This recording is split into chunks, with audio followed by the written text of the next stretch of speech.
Tu veux que ta carrière soit au top. Tu veux booster ta carrière. Tu veux sortir des stratégies qui marchent en entreprise et qui épatent tout le monde. Alors connecte-toi tous les samedis 16h-17h sur l'émission Carrière et Stratégie uniquement sur ABK Radio.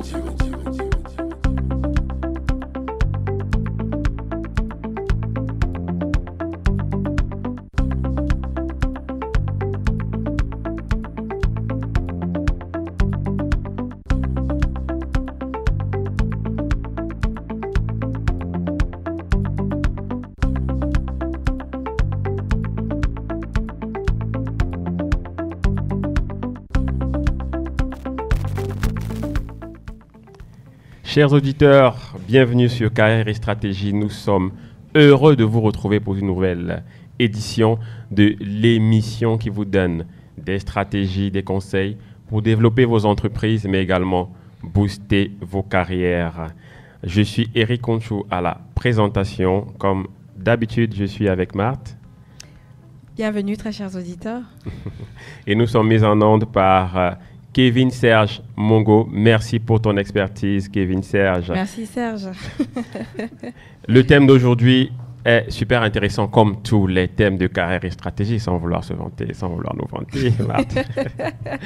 Je suis d'accord avec vous. Nous allons une fois encore parler de carrière. La semaine dernière, nous avons parlé de stratégie marketing, du ciblage marketing. J'espère que vous avez apprécié, chers auditeurs.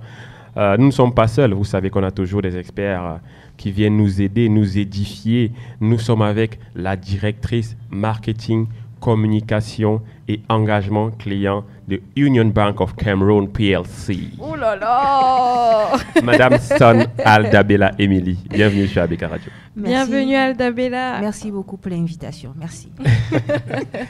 Ok, nous allons parler de carrière. Choix de carrière, PME ou grande entreprise. La grande question. C'est une sorte de dilemme que nous allons élucider avec l'invité. Mais d'abord, qui est l'invité? Qui est l'invité? Il faut que vous compreniez. Comme d'habitude, on a des gros calibres sur ABK. C'est une très grande dame, un gros calibre. Un gros calibre. Nous sommes honorés d'avoir la directrice marketing de UBC. Et pas que marketing, communication, engagement client, dont on parle d'expérience client. Je vais laisser le soin à Madame Son de se présenter. Merci beaucoup. Alors, qui est Son Aldabella Emily? Je ne vais pas être très long. Mon parcours académique est assez atypique parce que j'ai une licence en psychologie obtenue à l'université de Douala. Et après, je vais faire un master à l'IRIC en communication internationale et action publique. Et puis, par un heureux hasard, on va dire, je tombe dans le marketing parce que mon premier stage professionnel, c'est dans une agence marketing assez bien connue, Proximity, où je découvre le marketing, le BTL, et ça devient une passion. Après ça, j'entre dans le Customer Experience à Ringo, où je deviens Service Delivery Manager pendant 2 ans. Et puis, je repars dans mes premiers amours dans une autre agence marketing qui s'appelle LPM Consulting, où vraiment je me développe et j'apprends tous les rouages du métier. Et puis, finalement, j'ai posé mes valises à Union Bank of Cameroon PLC, où là, je dirige la direction marketing, communication et engagement client, ici vu pour le Customer Experience. Wow.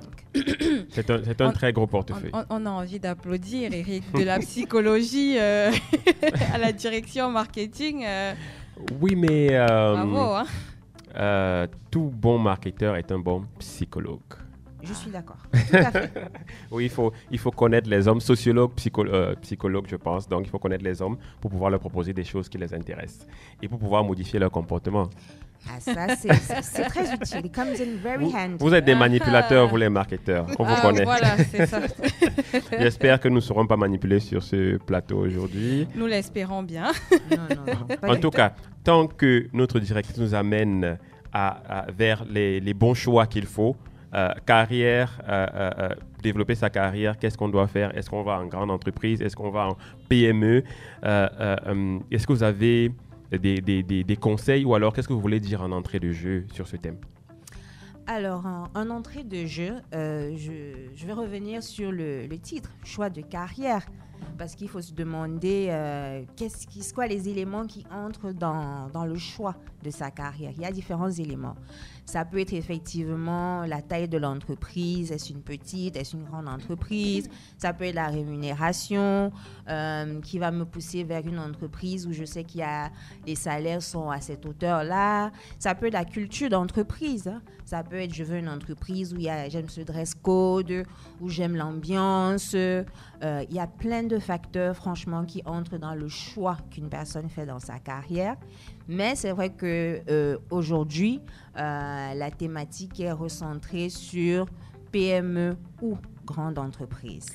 Eric, je suis certaine que nos auditeurs, là, dans les choix de carrière, la chose la plus importante, c'est la rémunération.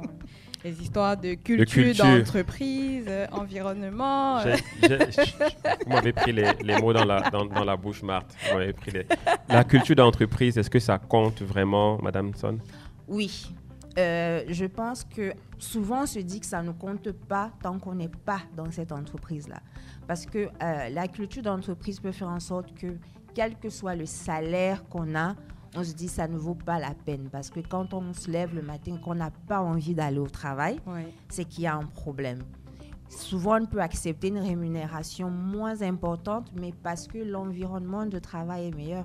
Sachant qu'on passe les 3/4 de notre vie au travail. J'allais le dire, justement. Oui. C'est très important, c'est très important. Ah. Mais il y a aussi le nom de l'entreprise pour laquelle on travaille. Le nom, si on dit que ce gars, il bosse pour Chococam, il bosse pour Schlumberger, pour MTN. Oui. Ça fait qu'on marche au quartier, ça claque. On nous respecte, ça impose le respect. Il bosse pour ABK Radio. C'est que non, ce gars-là, vraiment... C'est pas n'importe qui. C'est pas n'importe qui. C'est pas n'importe qui. Ok. Mais je pense que peut-être qu'il faudrait qu'on comprenne. Nous, on dit au PME, mais vous avez dit tout à l'heure BTL, PME, c'est des termes peut-être que les auditeurs ne comprennent pas tout à fait. Effectivement, c'est assez commun. On utilise beaucoup cette terminologie PME, grande entreprise. Alors, PME, ça veut dire petite et moyenne entreprise. Okay. Maintenant, il faut savoir qu'est-ce qu'on entend par une petite, une moyenne entreprise. La plupart du temps, c'est par rapport à la taille, donc au nombre d'employés. On va mettre dans la catégorie petite et moyenne entreprise, entre une entreprise qui a entre 10 jusqu'à 250 employés quand même. D'accord. Et au-delà, vous passez dans la catégorie de grande entreprise. Et il y a aussi le chiffre d'affaires. Il y a aussi le chiffre d'affaires qui permet de déterminer si c'est une PME, si c'est une grande entreprise par rapport au chiffre d'affaires dégagé. Parce qu'il peut y avoir des structures qui n'ont pas beaucoup d'employés, mais le chiffre d'affaires peut faire en sorte qu'il y ait un certain glissement. Effectivement. Et il y a des entreprises qui ne sont même pas connues. Voilà, c'est-à-dire que tu dis par exemple que je dirais quoi il y a pas mal de je pense, le commun des mortels ne connaît pas forcément Schlumberger. Hein. Schlumberger, c'est une grande entreprise connue pour ceux qui bossent dans les grandes entreprises. Hein, mais le commun des mortels ne sait pas c'est quoi Schlumberger, alors qu'on paye lourd là-bas. Oula. Vous pouvez dire, voilà, je travaille à Schlumberger et on vous néglige dans votre famille. Sans savoir. Vous dites tant mieux. Mais c'est tant mieux. Hein. C'est tant mieux. C'est tant mieux. Donc, ok. Et donc, oui, la différence entre PME et grande entreprise. Mais je pense que dans les PME, on a les TPE. Exactement. On a les TPE, comme on dit, les tout petites entreprises. Là, c'est vraiment, on va dire, entre 1 et 9 personnes. Hein. Les TPE il y a beaucoup, les startups peuvent beaucoup entrer dans cette catégorie-là. D'accord. C'est vraiment le one man. Vraiment quelqu'un qui est en train de créer son entreprise, où il y a vraiment la ressource au niveau des hommes est très réduite et forcément aussi très polyvalente, sans anticiper. Ok, ça se comprend bien. Il y a dans les PME, il y a les TPE. Les TPE, les Parce très qu'effectivement, petites quand vous avez dit entreprises. jusqu'à 250, on peut penser que... Donc, il y a les TPE de moins de 10 personnes. Exactement. Exactement. Mais ce serait quoi, rentrons dans le vif du sujet, ce serait quoi, si on est dans le cadre des PME justement, les avantages ou les inconvénients à travailler pour une petite entreprise, une petite ou moyenne entreprise?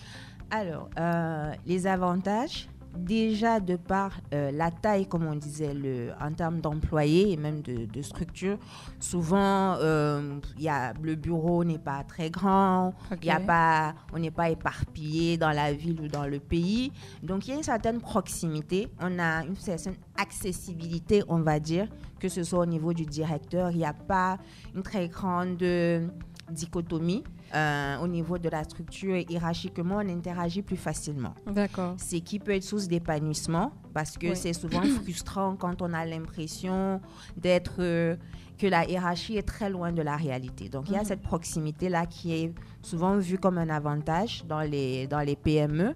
Il y a aussi la polyvalence. Étant donné qu'il n'y a pas beaucoup d'employés, on est souvent amené à avoir beaucoup de casquettes. Okay. Donc, une personne peut être amenée à faire beaucoup de choses. Il y a très peu de spécialisation dans les PME. Vous pouvez être HR et en même temps responsable de la communication. Okay. Vous pouvez être le DAF, il va tout faire. Il va faire de la comptabilité, il va faire du contrôle de gestion, ce qui n'est pas forcément le cas en grande entreprise où c'est très, très segmenté. Donc, il y a beaucoup de polyvalence, ce qui nous amène au côté dynamique de la PME. Okay. C'est très dynamique, il n'y a pas beaucoup de routine. Effectivement, comme on a beaucoup de casquettes, à chaque nouvelle journée amène un nouveau challenge. Un nouveau challenge. Donc, il y a beaucoup de dynamique, on ne s'ennuie pas. L'ambiance, à cause de cette proximité, est souvent aussi plus familiale, on va dire. Plus familiale, plus bon enfant, un peu moins rigide, plus détendu, de par cette polyvalence, du fait qu'on ne soit pas très nombreux. Oui. Donc, il y a aussi, ça crée un fort attachement même à l'entreprise, avec les employés. Et il y a une certaine flexibilité aussi.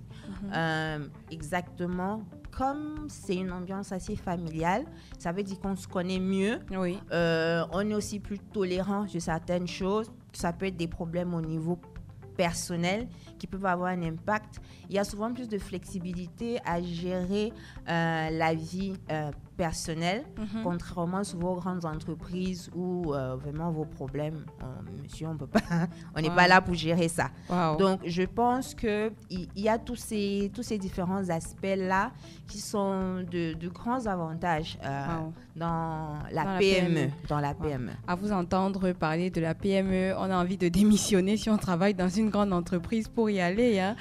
Mais quels seraient les inconvénients à travailler dans une petite et moyenne entreprise? Alors, vu que rien n'est parfait,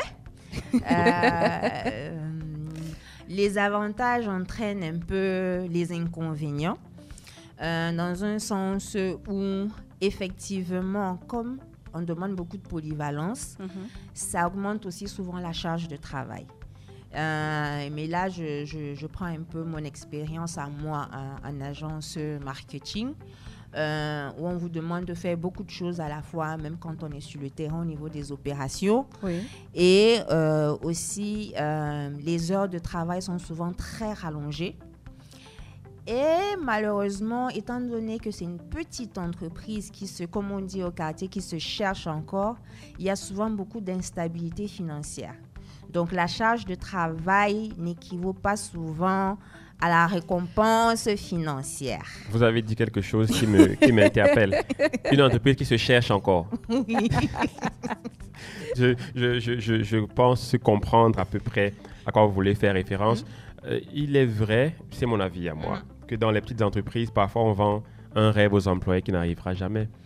Parce qu'il y a pas mal de comment qui n'arrivera jamais? Pas nécessairement. Quand même. C'est allé trop loin, là, monsieur Couture. Qu'est-ce qu'on est sans ses rêves? Bon, peut-être, parce que voilà. Si on revient au start-up, la plupart des entreprises, on va dire 70% des entreprises meurent avant 5 ans.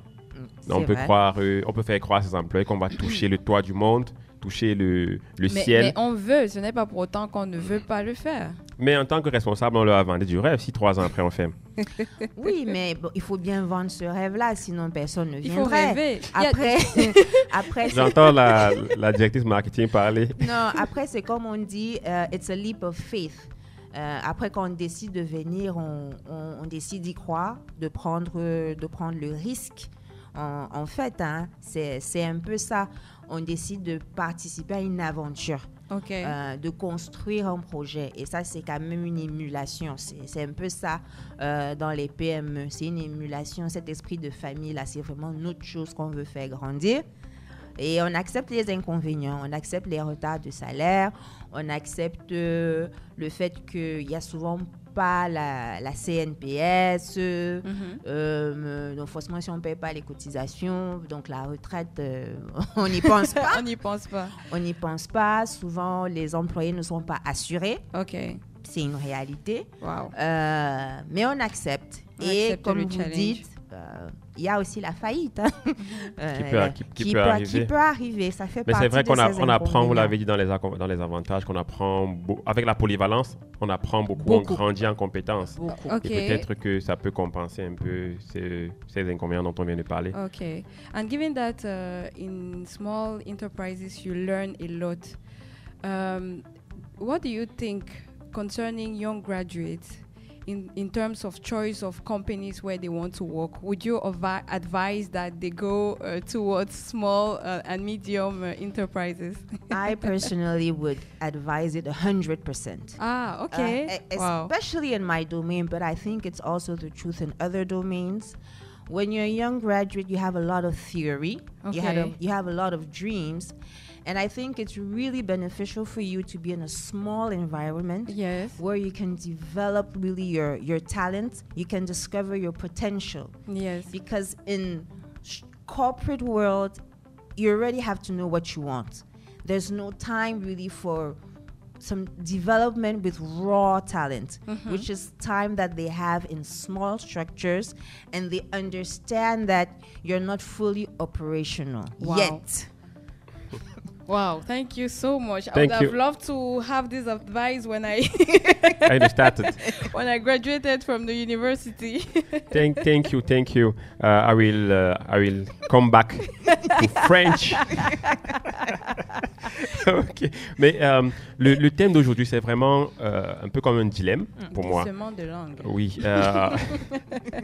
Est-ce qu'il n'est pas un peu comparable au choix d'une jeune fille qui hésite entre un jeune homme sans moyens, mais qui a un beau potentiel, un bel avenir devant lui, et un homme plus mature, accompli, qui a les moyens, mais qui peut se passer à tout moment de la jeune fille parce qu'il a le choix. Parce qu'il a le choix, il a un panneau. Est-ce que c'est pas un peu comparable?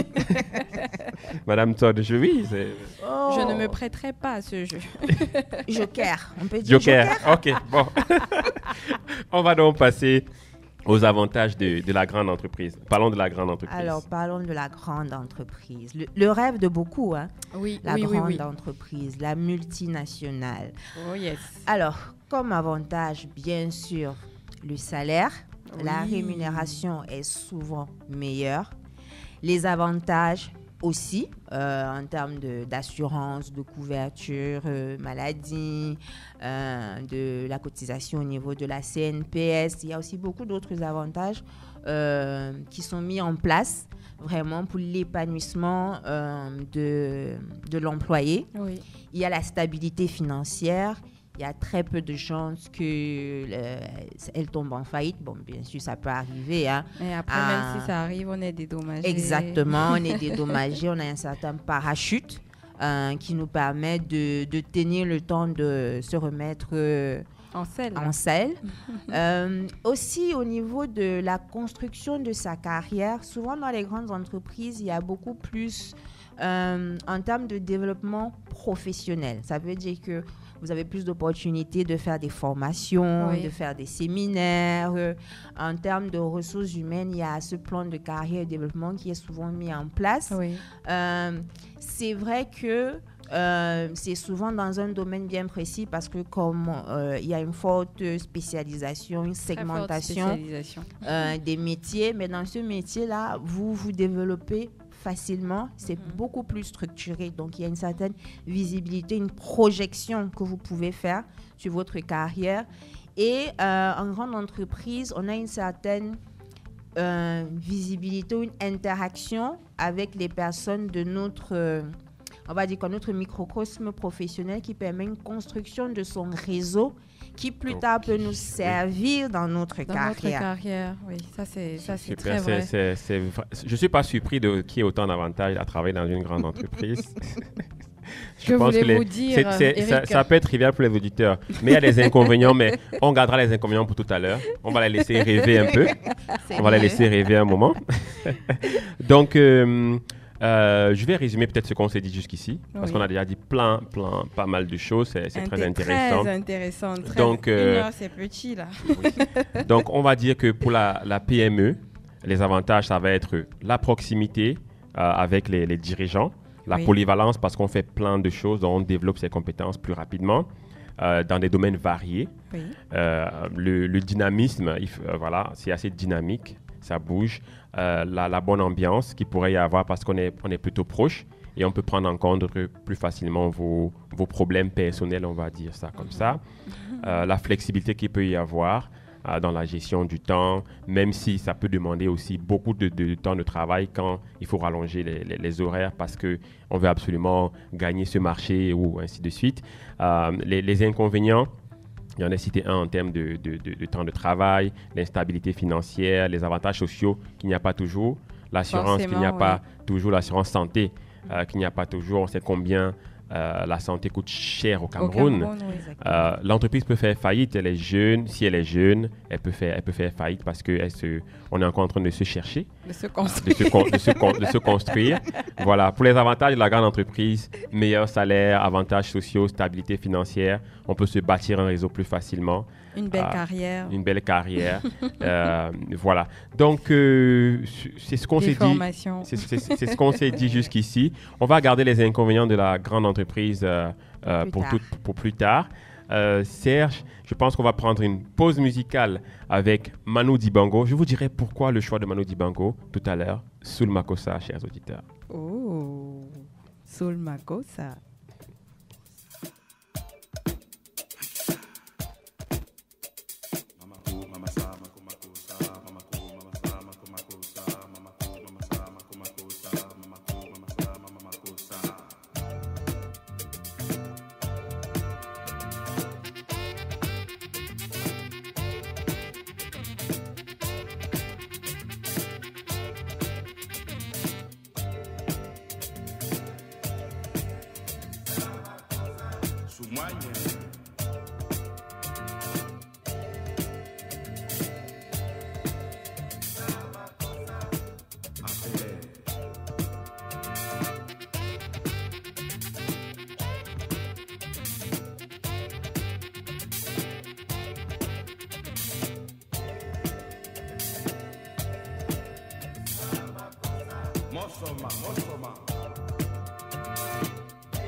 Vous écoutez Carrière et Stratégie sur ABK Radio.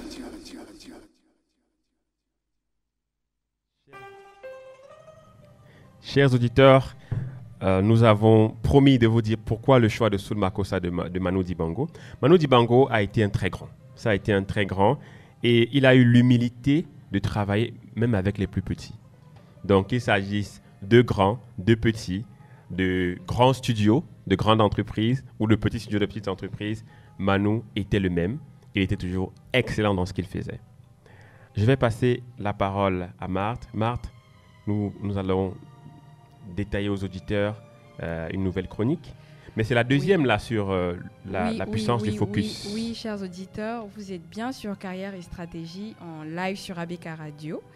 Et aujourd'hui, nous continuons notre chronique sur la puissance du focus. Eric, je suis certaine que Manu Dibango, c'était une personne très focalisée et c'est pour ça qu'il a eu autant de succès dans sa carrière. Alors, chers auditeurs, ce sur quoi tu mettras ton focus déterminera l'orientation de ta vie. Permettez-moi de vous dire quelques mots en provenance de Franck Nicolas, qui est un entrepreneur, investisseur, coach et auteur à succès, le fondateur de Globe, une marque majeure dans le monde du leadership et de l'entrepreneurship. Alors, avec Franck Nicolas, on apprend qu'être focus, c'est savoir précisément ce que l'on veut et focaliser son attention dessus tel un laser.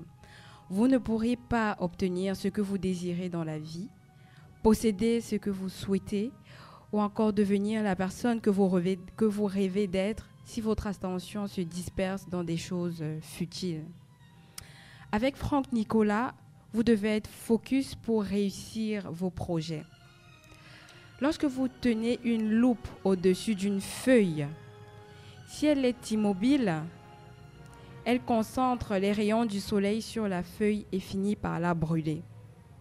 A contrario, si vous bougez la loupe tout le temps, rien ne se passera. De même, durant le lancement d'une fusée vers l'espace, imaginez que chaque réacteur soit orienté dans un sens différent. Le décollage aboutira sûrement à une catastrophe. Pour que la mise en orbite réussisse, tous les réacteurs doivent s'aligner et produire ensemble une poussée verticale. En étant focus sur un objectif, tout votre être s'unit pour vous propulser dans la même direction. Vous devenez focus quand vous portez votre attention sur un point spécifique, une activité claire, un objectif précis, de telle sorte que le reste n'attire plus votre attention. Cela ne veut pas dire se concentrer uniquement sur sa carrière et ne plus se soucier de sa vie de famille, non, loin de là. Chacun de vos domaines de vie mérite de l'attention et savoir se focaliser dessus vous permet de changer ce qui ne va pas. Si vous voulez obtenir un résultat optimum, vous devez vous concentrer sur une succession de résultats spécifiques. Même si avoir un regard global sur son existence demeure important, il est encore plus important d'entreprendre des actions spécifiques qui, mises bout à bout, aboutissent à un changement majeur. Vous n'allez pas réussir à changer votre vie si votre attention ou votre esprit papillonne d'une chose à l'autre. Votre être tout entier doit se concentrer sur ce que vous voulez obtenir. J'espère que ça vous parle, Eric, Émilie. Je l'écoute comme une berceuse et j'intègre les conseils de Marthe. De Franck Nicolas. C'est vrai. Franck Nicolas parle à travers ma voix. Et en deuxième conseil, il demande de se focaliser sur les solutions au lieu des problèmes. Vous vous trouvez dans une situation difficile. Mais est-ce que vous focalisez votre attention sur ces difficultés, ces obstacles, ou alors sur les solutions pour vous en sortir? La personne qui se focalise sur le problème a tendance à se plaindre en disant « je n'en peux plus, je ne sais plus quoi faire, tu te rends compte de ce que je vis au quotidien. Ah, Émilie, on a des amis qui viennent souvent vers nous pour... Oui, j'ai un grand frère, il dit toujours, je ne gère pas les problèmes, je gère les solutions. Ah, waouh. C'est une personne à avoir dans son carnet d'adresses. Ces personnes ruminent et ressassent. Malheureusement, elles croient pouvoir arranger les choses avec cette attitude. Au contraire, cela ne fait qu'empirer le problème au niveau mental, émotionnel et physique. Englué dans cette émotion, vous ne parviendrez à aucune amélioration. De l'autre côté, la personne qui se focalise sur les solutions va se dire « Si je devais imaginer 4 ou 5 solutions à cette situation, quelle serait-elle » Je pense à votre grand frère Émilie, à qui on fait un coucou. Quelle solution serait la plus pratique à mettre en place? Quelle est la première action que je pourrais déjà commencer à réaliser pour sortir de la difficulté dans laquelle je me trouve? Se concentrer sur les solutions, voilà la clé pour commencer à prendre le contrôle de votre vie. Exactement. Alors, en troisième point aujourd'hui, nous allons inviter les auditeurs à changer de focus pour changer de vie. Je vais, Eric, Émilie, si vous me le permettez, tenter une petite expérience avec vous. J'espère que vous êtes d'accord. Bon, vous n'avez pas le choix. Nous sommes tout de suite. J'invite d'ailleurs aussi nos chers éditeurs à s'y prêter. Ce que vous allez faire dans ce studio, à la maison, très chers auditeurs, regardez autour de vous. OK. Regardez partout, hein, sur les 4 coins du mur, la table. Okay. OK. Vous allez essayer de vous souvenir de tous les objets de couleur rouge. C'est fait. Vous ne retenez que ce qui est rouge. Vous pensez exclusivement à ce qui est rouge dans cette pièce. Vous le mémorisez. Vous vous focalisez dessus, s'il vous plaît. Je vous donne 1, 2, 3, 4, 5 secondes. Maintenant, je vais vous inviter à fermer les yeux. Pas de triche. OK. Maintenant que vos yeux sont fermés, est-ce que vous pouvez essayer de vous remémorer de tous les objets que vous avez vus et qui étaient de couleur jaune? J'ai un peu de mal. Émilie? Alors, je sais qu'il y a des logos qui ont du jaune, qui sont dans ce studio. Maintenant que j'ai ouvert les yeux, je vois pas mal. Fermez les yeux. Non, j'ai ouvert. Moi, j'ai déjà répondu à la question. Je ne vais pas citer les marques. Voilà. Mais il y a effectivement des logos jaunes, oui. OK. Émilie a d'ailleurs, je pense qu'elle a un très bon sens de l'observation parce que malgré la focalisation, est-ce qu'elle était vraiment focalisée sur le rouge? Très. OK. Pour Eric qui a éprouvé de la difficulté à le faire, c'est parce qu'il est resté scotché, focalisé sur le rouge. Et il s'en va de même dans la vie de tous les jours. Alors, pour reprendre votre vie en main, vous devez changer de point de focalisation. Arrêtez de vous concentrer sur les couleurs de l'échec pour vous focaliser sur les couleurs de la réussite. Posez-vous la question, de quoi pourrais-je être fier dans ma vie actuellement? Ne répondez pas hâtivement, rien du tout. Mais si vous devriez réellement trouver une chose, laquelle serait-ce? En changeant votre point de focalisation, vous changez votre manière de percevoir votre vie, votre entourage et le monde en général. Mais surtout, vous changez votre carrière et vous changez votre vie. Wow. Merci on va remercier Franck ou remercier Marthe? Les deux. On remercie les deux, voilà. Les deux. Merci. Eric. Oui. Oui, Eric, Émilie, je reviens sur la question que j'ai posée. Si vous devriez réellement trouver une chose à changer rapidement dans votre vie aujourd'hui, ce serait quoi? Non, je vais le garder pour moi. C'est trop personnel, ça, comme question. Joker. D'accord, on va respecter ça.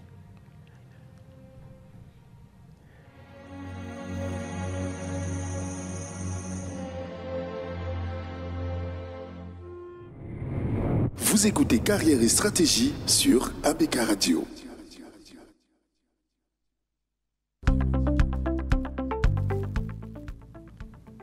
Chers auditeurs, nous revenons à notre thème choix de carrière.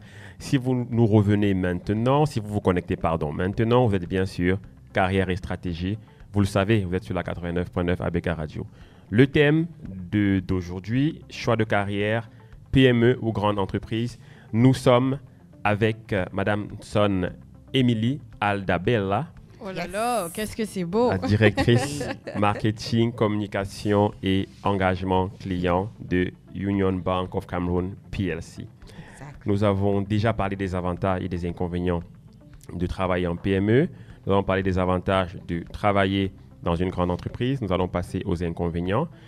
C'est vrai que nous avons fait appel à votre expertise, Madame Son, mais j'aimerais dire quelque chose d'entrée de jeu sur les grandes entreprises. J'aime bien le football. J'espère que la plupart des auditeurs aussi.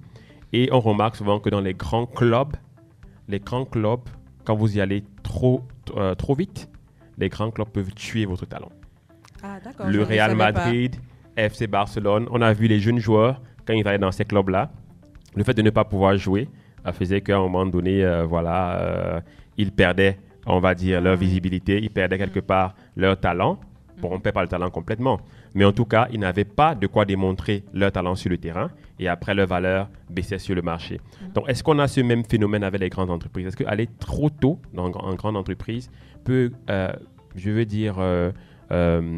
avoir un coup sur votre carrière?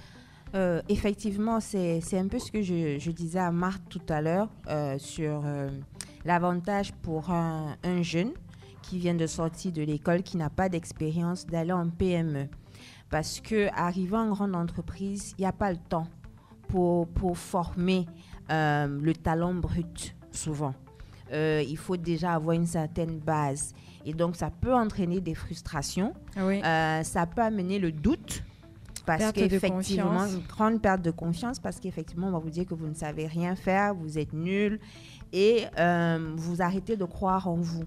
Et dès que vous arrêtez de croire en vous, comme on dit, c'est fini, c'est mort. Oui, sans c'est confiance dur, en soi. Voilà. C'est dur. Maintenant, ce n'est pas le cas pour tout le monde. Hein. Il y a des jeunes sûr. diplômés que quand ils arrivent, ils réussissent à éclore.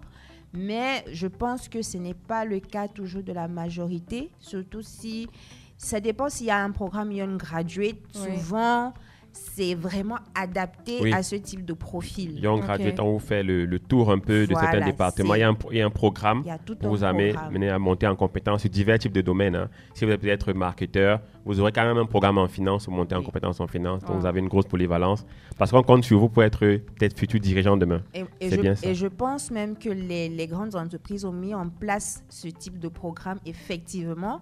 Parce que sans ça, les Young Graduates n'arrivaient pas à s'intégrer et à éclore. Voilà. Mais très, très, très belle parenthèse. Merci. Mais de manière générale, est-ce que vous avez d'autres inconvénients? Quels sont les inconvénients principaux de travail en grande entreprise? Alors, pour moi, côté inconvénient, il y a beaucoup en termes d'interaction humaine. Effectivement, comme c'est une grande entreprise, donc il y a beaucoup d'employés. Ce n'est pas à taille humaine, comme on dit souvent. Quand on a un multinational, en plus, il y a des filiales. On est éparpillé à travers souvent le monde, sur différents continents. Donc, il y a très peu de proximité et les interactions sont très cloisonnées. Donc, on peut être dans une structure et ne pas se connaître, même étant au Cameroun, même étant dans la même ville, vous ne vous connaissez peut-être pas tous, donc ça peut être assez froid. Oui, c'est vrai qu'on dit souvent qu'ils sont snobs, hein, les gens qui... Voilà, ça peut être assez froid. On connaît juste ses collègues de bureau, à la limite son département et sa direction. Mais bon, est-ce qu'on a besoin de s'aimer pour travailler ensemble ou certaines personnes des gens ont besoin de ça. Moi, j'ai besoin de ça. J'ai besoin quand même. Besoin. Donc, aussi, c'est plus rigide. contrairement à la PME, il y a cette flexibilité, c'est très structuré, il y a beaucoup de procédures, il y a pas beaucoup on laisse pas beaucoup d'espace pour la créativité. Il y a de l'initiative, mais elle est très encadrée. Et ça peut entraîner un phénomène de routine, donc une sensation de refaire les mêmes choses chaque jour. C'est moins dynamique. Et étant donné qu'il y a beaucoup de personnes, on a besoin de polyvalence. C'est vraiment très spécialisé. Quand vous êtes dans un domaine, c'est uniquement ce domaine-là. Et ça fait en sorte qu'en termes de développement, dans cette polyvalence-là de versatilité, il n'y a pas vraiment ça qui peut entraîner des frustrations, une sensation de refaire la même chose. Ça peut être un facteur démotivant, je pense. Et souvent, on veut beaucoup être dans une multi ou dans une entreprise qui a beaucoup de filiales. Le mauvais côté, c'est qu'on ne maîtrise pas toujours la mobilité. Ça veut dire que, oui, mon entreprise est une multi, je dis n'importe quoi, française ou machin, mais on ne va pas toujours avoir un poste à Paris.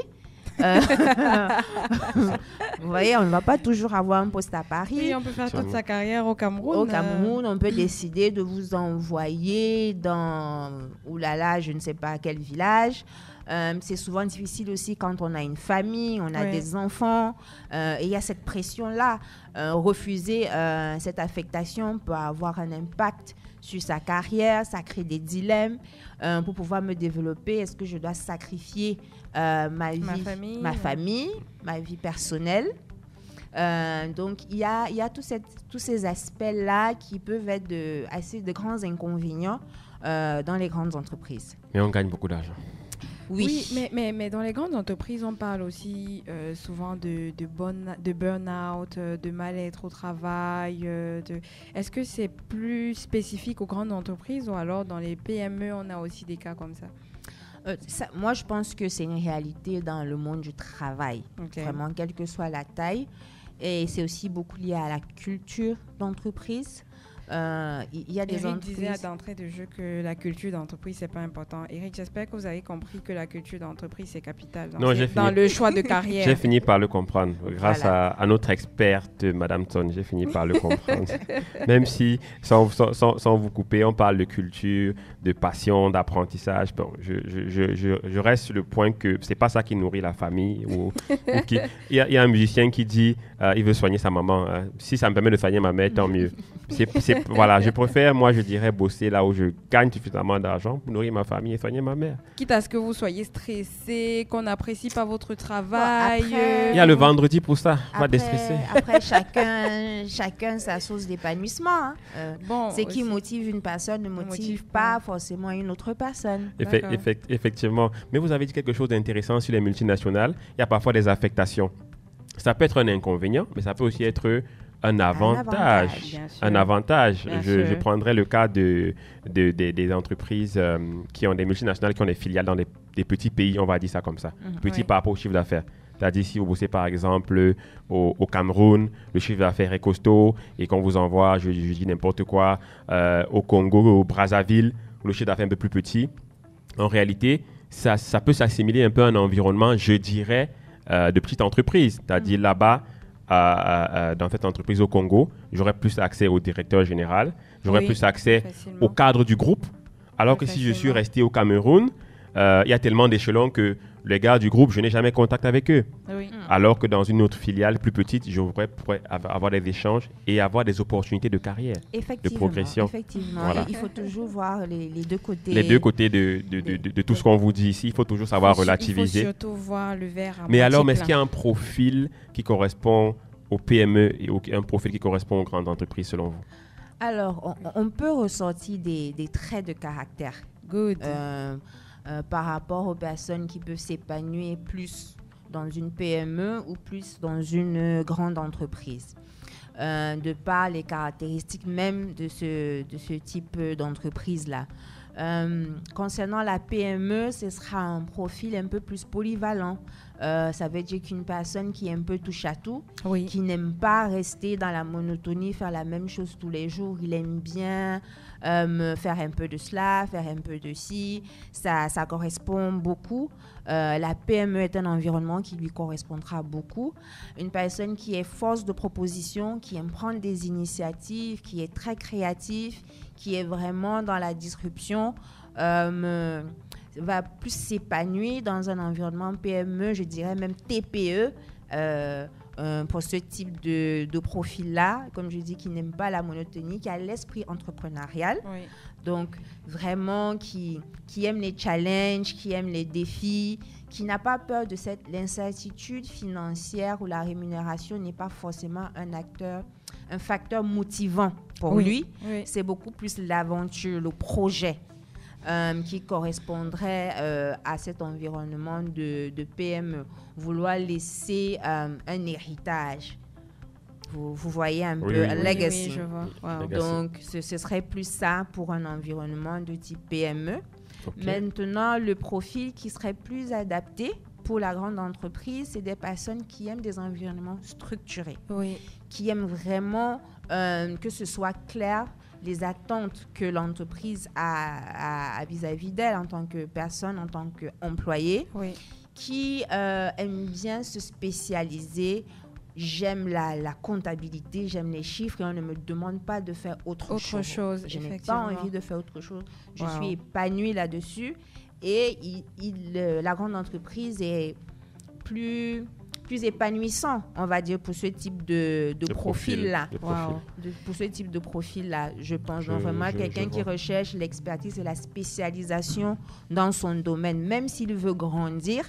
Ça ne veut pas dire qu'il n'a pas d'ambition, mais il veut grandir dans son domaine. Il aime quand les choses sont cadrées. Voilà, encadrées. vraiment encadrées. C'est les gens qui n'aiment pas souffrir, peut-être. Eric, je ne sais pas Je pour sais pas, vous, mais depuis, je suis en même temps en train de faire un test de personnalité là, pour savoir dans quel type d'entreprise je serai le plus à l'aise. Moi, je dirais middle. Middle. Oui, je veux pas répondre pour vous.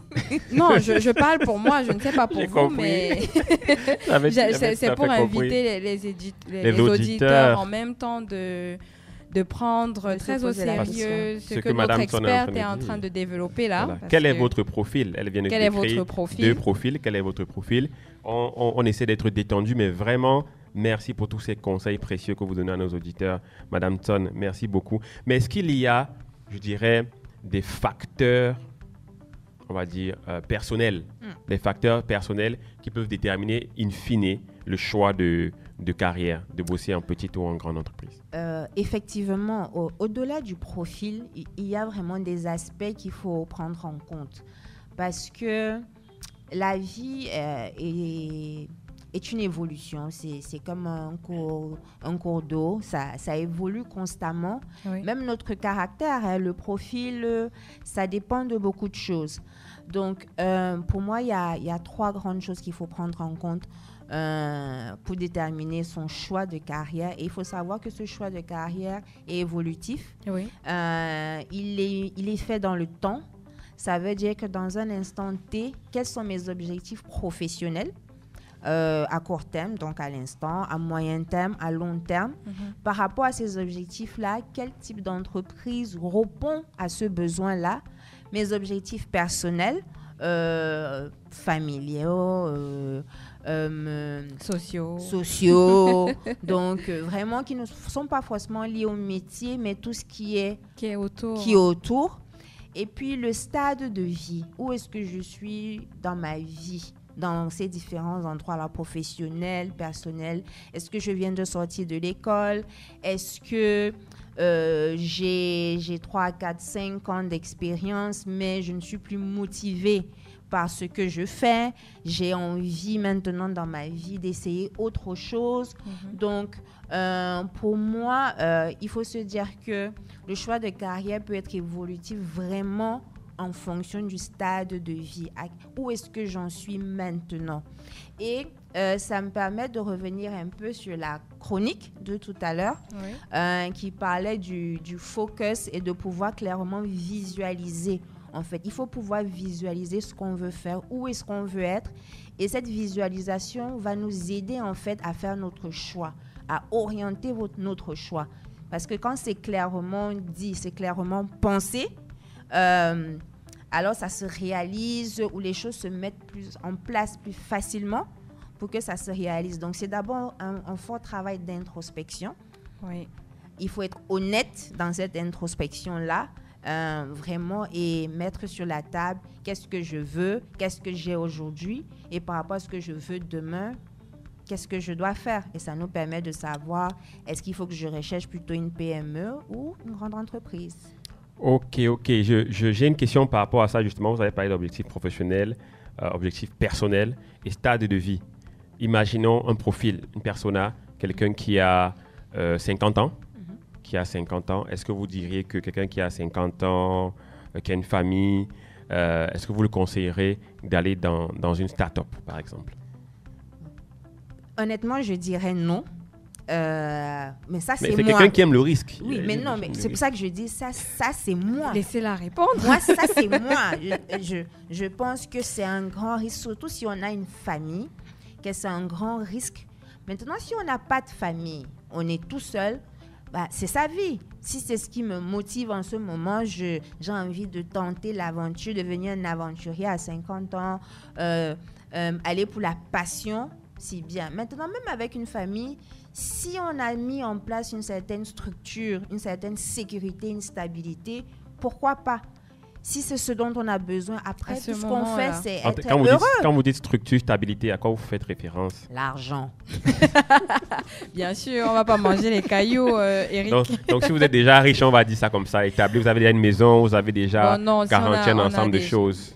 C'est ça? Oui. Si Très on a de quoi concrètement. vivre. Si on a de quoi vivre. Si on a assuré le quotidien de sa famille. Alors oui, pourquoi pas tenter l'aventure? En tout cas, on va retenir, je dirais, pour les conclusions, je ne vais pas appeler ça conclusion, mais je dirais que c'était très bien dit, le profil, les profils, et puis les objectifs personnels, professionnels, personnels, et puis le stade de vie. On a tout ce qu'il faut. J'espère que vous avez apprécié tous ces conseils de Madame Tson. Moi, j'ai savouré en tout cas.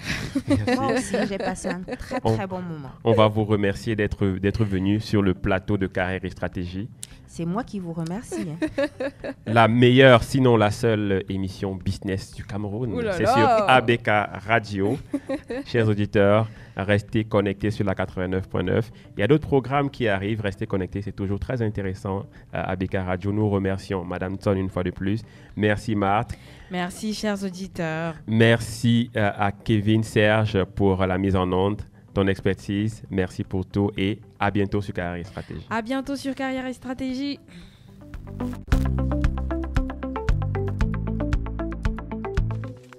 Tu veux que ta carrière soit au top. Tu veux booster ta carrière. Tu veux sortir des stratégies qui marchent en entreprise et qui épatent tout le monde. Alors, connecte-toi tous les samedis 16h-17h sur l'émission Carrière et Stratégie uniquement sur ABK Radio.